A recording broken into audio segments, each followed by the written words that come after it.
OPS तो ऐसा तो नहीं है कि वो कोई फ्रीबी है, मगर विपक्ष के साथियों से भी मैं ये निवेदन करना चाहूँगा कि आपका भी उतना ही दायित्व है। आप केवल इसको पार्टी लाइन से या पार्टी नज़रिए से ना देखें। हिमाचल का कितना नुकसान आने वाले 10-15 सालों के अंदर होने जा रहा है। कांग्रेस और भाजपा की बात नहीं है, ये हिमाचल के हितों की बात है। 4 सांसद लोकसभा के हैं, 3 सांसद राज्यसभा के हैं। अगर फिर भी हम अपनी आवाज़ को पूरी मजबूती से नहीं उठाएंगे। मोदी जी हमेशा हिमाचल में आके ये कहते हैं कि हिमाचल मेरा दूसरा घर है। कल 1 फरवरी को केंद्रीय वित्त मंत्री श्रीमती निर्मला सीतारमण जी ने जो केंद्रीय बजट लोकसभा में पारित किया है, उससे जहाँ तो देश के सभी लोगों को बहुत उम्मीदें और अपेक्षाएं थी, मगर ख़ास करके अगर हम हिमाचल प्रदेश की बात करें तो निश्चित तौर से प्रदेश के लोगों की बहुत बड़ी उपेक्षा जो है वो केंद्रीय बजट से थी। वो इसलिए थी क्योंकि प्रधानमंत्री मोदी जी हमेशा हिमाचल में आके ये कहते हैं कि हिमाचल मेरा दूसरा घर है और यहाँ के स्थितियों को बेहतर करना उनका परम जिम्मेवारी है।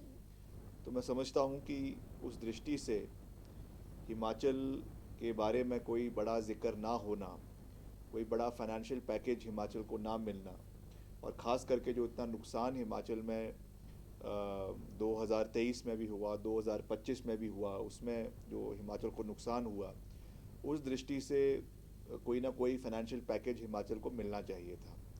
और दूसरा जो रेवेन्यू डेफिसिट ग्रांट है, जो लगातार आज़ादी के बाद हर राज्य को और ख़ास करके जो छोटे राज्य हैं उनको दी जाती थी केंद्र सरकार द्वारा, क्योंकि जितना आपकी इनकम राज्य की है और जितना खर्चा है उसको मिलाने के लिए, उसको पूरा करने के लिए जो उसमें डेफिशिएंसी थी, उस तरीके से रेवेन्यू डेफिसिट ग्रांट का जो है वो संतुलन बिठा के उसको पूरा किया जाता था। और ख़ास करके आप हिमाचल का इतिहास देखें, हिमाचल का इतिहास जानें, जिसमें हिमाचल जब पूर्ण राजस्व के रूप से आगे बढ़ा, हिमाचल को फुल स्टेटहुड मिला, तो बार बार ये बात की गई कि हिमाचल इकोनॉमिक रूप से एक वाइबल राज्य नहीं है, मगर यहाँ के लोगों की जो पॉलिटिकल एस्पिरेशंस थी, प्रदेश के लोगों की एस्पिरेशंस थी, प्रदेश के जो प्रथम मुख्यमंत्री थे डॉक्टर यशवंत सिंह परमार जी, उन्होंने जो लड़ाई हिमाचल के लिए लड़ी थी,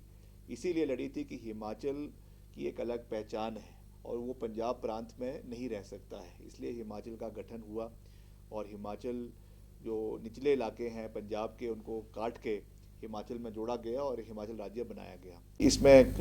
मैं इसमें यही कह सकता हूं कि मुख्यमंत्री जी इस विषय को आने वाले समय में गंभीरता से केंद्र सरकार के समक्ष उठाना चाहिए। मुझे विश्वास है वो उठाएंगे भी। प्रधानमंत्री जी से भी इस विषय पे बात करनी चाहिए, वित्त मंत्री जी से भी इस विषय में बात करनी चाहिए। और ये बात जो हमारे विपक्षी साथी है हिमाचल प्रदेश के अंदर, नेता प्रतिपक्ष है जयराम जी या और साथी है जो और भाजपा के जो है कद्दावर नेता हैं हिमाचल में, सांसद है, आज 4 लोकसभा के सांसद है, 3 राज्यसभा के सांसद है, उनको भी ये बात रखनी चाहिए कि हिमाचल में जैसे मैंने कहा कांग्रेस और भाजपा की बात नहीं है, ये हिमाचल के हितों की बात है। आप अपने भविष्य को देखें, अपने आने वाली जो आपकी पुश्तें हिमाचल प्रदेश में हैं, चाहे वो किसी भी विचारधारा की हो, मगर हमें हिमाचल के इंटरेस्ट को प्रोटेक्ट करना है। मैं तो हमेशा ये बात कहता हूँ कि हमें दलगत राजनीति से ऊपर उठकर, बाय पार्टीजन पॉलिटिक्स से ऊपर उठकर कभी हिमाचल के हितों की बात करनी चाहिए। हमको नुकसान इसीलिए होता है क्योंकि हम आपस में बढ़ जाते हैं, आपस में हमारा डिवीजन हो जाता है, मगर कई ऐसे इशूज होने चाहिए, कई ऐसे मसले होने चाहिए, कई ऐसे मुद्दे होने चाहिए जहाँ पे हिमाचल एक छोटा राज्य है, मात्र 75 लाख लोग हैं, मात्र 4 सांसद लोकसभा के हैं, 3 सांसद राज्यसभा के हैं। अगर फिर भी हम अपनी आवाज़ को पूरी मजबूती से नहीं उठाएंगे तो हमको तो फॉर ग्रांटेड लेना शुरू हो जाएंगे। तो ये मैं समझता हूँ कि बहुत चिंता का विषय है और इसके ऊपर मुख्यमंत्री जी, मुझे विश्वास है कि अभी हमें जानकारी भी मिली है कि संडे को, रविवार को उन्होंने कैबिनेट मीटिंग इसी विषय के ऊपर रखी है, तो वहाँ पे चर्चा करेंगे कि किस तरीके से हमको इसमें आगे बढ़ना है और किस तरीके से प्रदेश की वित्तीय परिस्थिति जो पहले ही उस पर एक प्रश्न चिन्ह लगा हुआ है, ऊपर से अब RDG का कोई सहयोग उसमें ना मिलना, ये एक निश्चित तौर से चिंता का विषय है। और जैसा मैंने आपको कहा कि इसमें जो और दल के साथी हैं, भाजपा के जो वरिष्ठ नेतागण हैं, उनको भी इसके ऊपर चिंतन करना चाहिए कि हर चीज़ में राजनीति नहीं होनी चाहिए।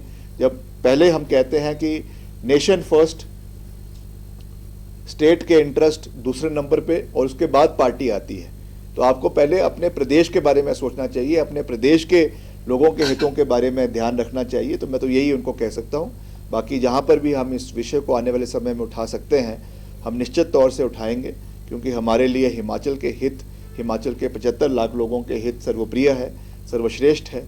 और उस दृष्टि से जहाँ पर भी इस विषय को हमें आने वाले समय में उठाना पड़े, हम निश्चित तौर से उसको उठाएंगे, ये मैं कह सकता हूँ। ये मैं नहीं जानता कि क्या उनके मंशा है, क्या किस सोच के साथ वो कार्य कर रहे हैं। मैं तो ये सोचता हूँ हमारी सोच बिल्कुल साफ़ है। आप किसी भी पक्ष में हैं, किसी भी दल में हैं, मगर आप अगर एक जिम्मेवार कुर्सी के ऊपर बैठे हैं, और अगर नहीं भी बैठे, तब भी हमें पहली सोच हिमाचल के लोगों के लिए रखनी चाहिए। जो सही है वो सही है, जो गलत है वो गलत है। मैंने तो हमेशा, जब मेरे विभाग को पैसा मिला है, मैंने खुलेआम केंद्र सरकार का धन्यवाद भी किया है, विधानसभा के अंदर भी किया है, विधानसभा के बाहर भी किया है।